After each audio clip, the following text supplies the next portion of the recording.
Some of the best sales reps I work with still miss the quota. Not average ones, strong performers. They run proper discovery, they build relationships, they manage the deal, they did the work, and yet the number didn't land. And that's where most leaders get confused, because when good reps miss, it doesn't feel like a sales skills problem anymore. It feels like something else is breaking underneath. I'm Jelena and this is AI4Sales Edge, where we look at how AI actually changed sales execution. Here's the part most leaders don't look at. Deals don't close because one person sells well. They close because a sequence of decisions align, many of which sits outside sales ownership.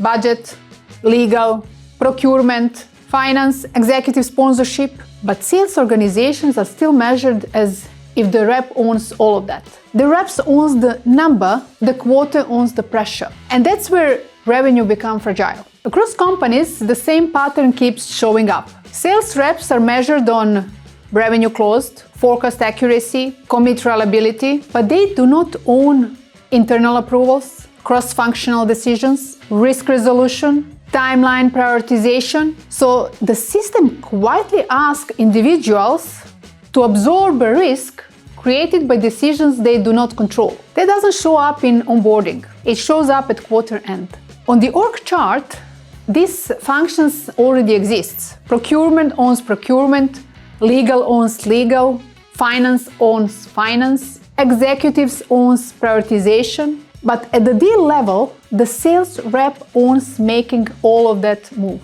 And here is the part most leaders don't see. There is not a single owner. Sales owns progression, other functions owns decisions, and no one owns the decision path.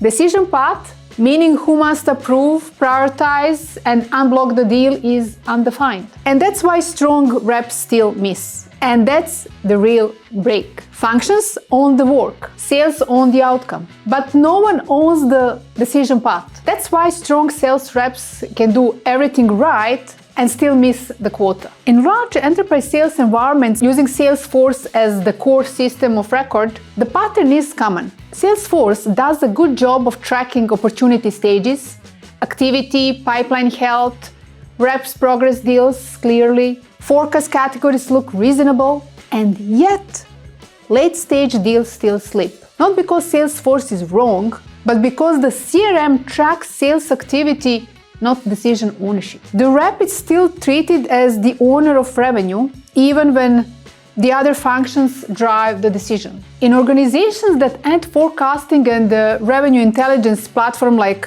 Clary, visibility definitely improves. Risks show up earlier, forecast conversations get smarter.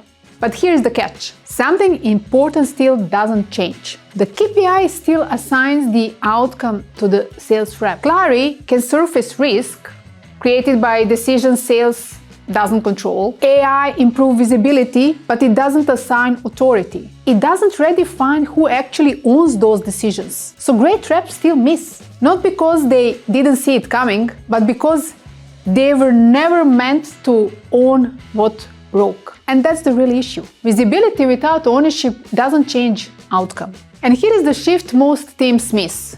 Revenue is the outcome, not the mechanism. What actually produces revenue are decisions. Decisions that sit across multiple functions, not just sales. So reps are not just closing deals. What they're really doing is progressing a multi-stakeholder decision to the point where the organization can finally say yes. And that is very different success model. Now at this point, most leaders would say, but the sales reps still have a quota. We still care about revenue. And yes, nothing's changed there. Quota is the scoreboard, revenue is still the outcome. What has to change is the operating model required to hit it. Because modern B2B revenue is a multi-decision system. The sales reps own the progression, other functions must own their part of the decision. Without that, revenue becomes unpredictable. And here is where the misalignment becomes visible. Not in the tooling, not in the methodology,